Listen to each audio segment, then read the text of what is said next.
Pemirsa, Indonesia menyambut tahun 2025 tentu juga tidak lepas dari catatan-catatan yang sudah ditorehkan, tapi juga tidak menafikan segala tantangan sekaligus juga harapan yang nanti akan kita lakukan di tahun depan, tahun 2025. Bersama Ketua Umum Kadin Indonesia, Bapak Anin Denovian Bakri. Pak Anin, apa mungkin yang bisa disampaikan dari Kadin menjawab tantangan, menjawab juga harapan ini, Pak?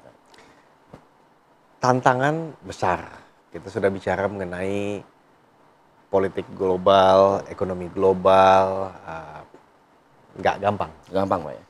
Di Indonesia juga mempunyai tantangan-tantangan sendiri. Betul, di domestik ini, Pak. Tapi kembali lagi, bahwa Indonesia itu tumbuh 5% plus. Inflasi ada dalam batas yang sangat-sangat terkontrol, apalagi di negara lain. Yang ketiga juga cadangan devisa kita tinggi. Nah, yang keempat juga jumlah hutang kita relatif terhadap PDB itu masih bisa dibilang wajar, aman. Lalu juga stok market kita baik. Ya. Nah, tentu ini tidak boleh menafikan bahwa dunia ini lagi terfokus kepada satu sisi perlambatan Cina, lain sisi dengan Presiden Trump kembali ke pemerintahan Amerika, di mana menaikkan tarif dan akan mengedepankan ekonomi Amerika sehingga Amerika ekonomi pasti berkembang. Nah, jadi banyak dolar kembali ke rumahnya. Ya. Nah, tapi semua itu buat Indonesia kita fokus saja kepada hal-hal yang memang sudah ditetapkan di APBN tadi. Yang pertama, bagaimana cara mengedepankan konsumsi domestik, dan juga yang kedua dari sisi belanja pemerintah yang baik dan produktif. Ya, kita lihat program-program yang dikedepankan Pak Presiden Prabowo dan Pak Wapres Gibran adalah satu, misalnya ketahanan pangan. Ketahanan pangan ini dengan makanan bergizi gratis itu akan menumbuhkan pengusaha-pengusaha baru, meningkatkan UMKM supaya lebih maju lagi, dan juga pertama kali benar-benar swasembada ini bisa kejadian. Karena satu bisa mengurangi import dan kedua memang menambah kebutuhan. Nah, jadi ketika Menko Pangan mengatakan swasembada pangan, baik beras, jagung, gula, garam, nah ini merupakan peluang. Apalagi juga infrastrukturnya disiapkan. Tadi kita bicara sebelumnya kan, irigasi, penyuluhan, bibit, pupuk. Nah, ini menjadi suatu pertanian. Nah, tapi yang saya ingin tekankan di sini juga kita jangan lupa bahwa teknologi itu nggak bisa bohong karena bisa meningkatkan produktivitas. Sehingga semacam sequencing genomics gitu ya. Itu bukan hanya pada manusia tapi justru pada tumbuh-tumbuhan, pada agrikultur. Jadi ini sangat penting.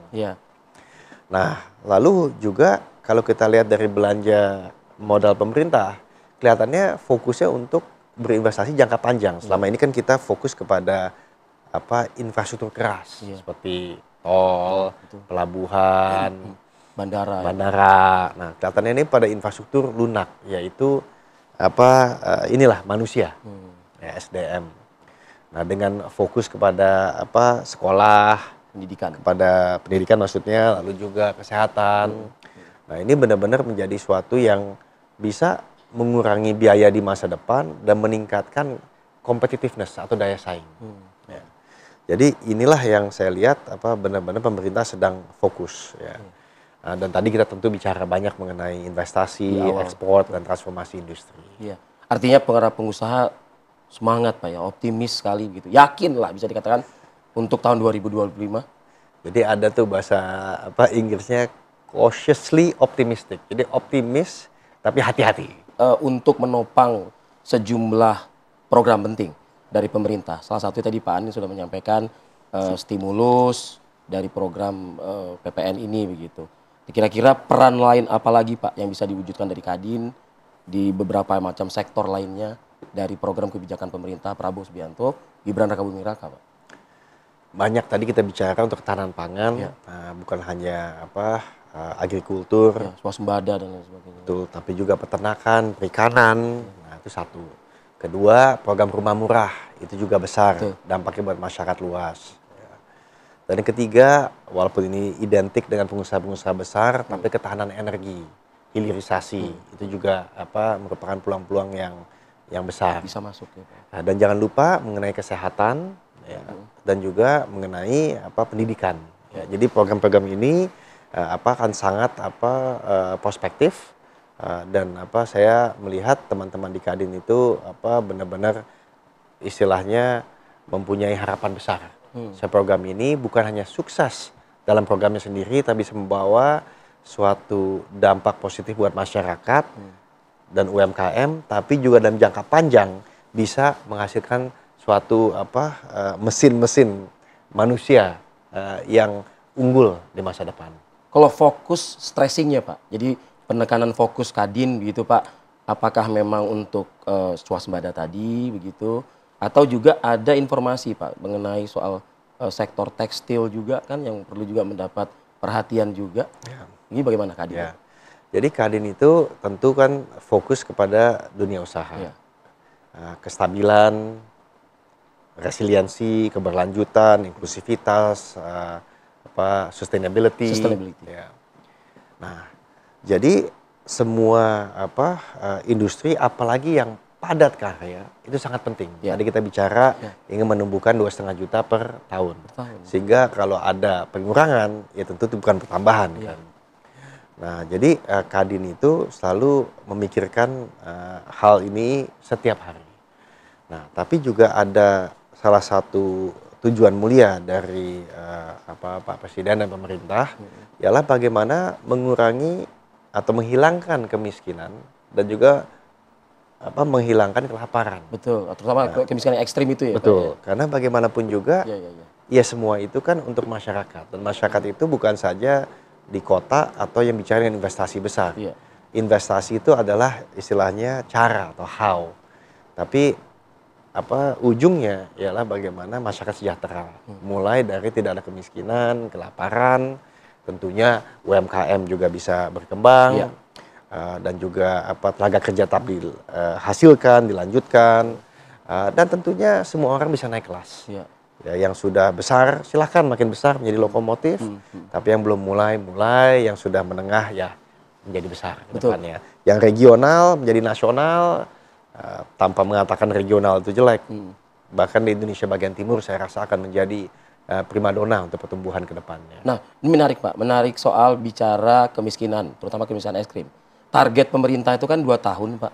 Di tahun 2026 kalau bisa sudah 0% seperti itu. Kadin bisa untuk mewujudkan ini juga Pak? Ya Kadin selalu berdampingan, karena Kadin itu fokus di dunia usaha.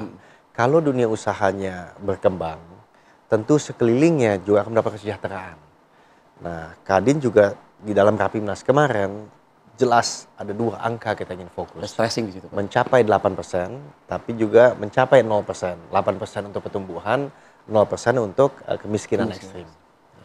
Jadi kita selalu mencoba memastikan bahwa equilibrium tadi mesti dilakukan. Karena pertumbuhan 8% bertahap tentunya, tanpa memberantas kemiskinan, kayaknya masih belum cukup. Ya, karena istilahnya keberlanjutannya akan dipertanyakan. Kalau melihat dari pembatas kepolisian ini Pak, dari aspek Kadin atau kacamata Pak Anin bisa melihat gitu. Kita melihat kan banyak negara juga Pak, untuk membantu kita menanamkan investasi, konteksnya adalah juga tujuan pemerintah bisa 0% tadi begitu Pak. Artinya akankah nanti Kadin juga bekerja sama dengan investor asing, sama-sama untuk mewujudkan tujuan dari pemerintah ini? Ya, Kadin itu salah satunya kan bukan hanya wadah dunia usaha, tapi melakukan match making atau mak comblang antara investor yang mau masuk dan juga pengusaha lokalnya. Ya kan? Karena biasanya mereka saling membutuhkan. Yang satu butuh pendanaan dan teknologi, yang satu membutuhkan pengetahuan pasar atau lapangan. Nah, itu salah satu tugas Kadin. Tapi juga memberikan masukan mengenai kebijakan-kebijakan yang dibutuhkan pemerintah. Karena bagaimana juga pemerintah ingin membuat suatu iklim yang kondusif. Nah, iklim kondusif buat siapa? Buat dunia usaha dan pengusaha. Nah, disinilah Kadin merasa bisa berkontribusi untuk rekomendasi kebijakan dan bekerjasama dengan pemerintah supaya kebijakan yang disampaikan itu benar-benar suatu yang tepat sasaran. Oke, Pak Anin, dari tadi kita sudah bicara soal angka, kita sudah bicara soal target, dan kita juga bicara soal capaian Pak. ada baiknya mungkin di segmen selanjutnya kita agak sedikit menurunkan tensi ya Pak ya. Saya ingin lebih up close and personal dengan Pak Anindya Novian Bakri Pak. Usai jeda, one on one akan kembali ke depan Anda.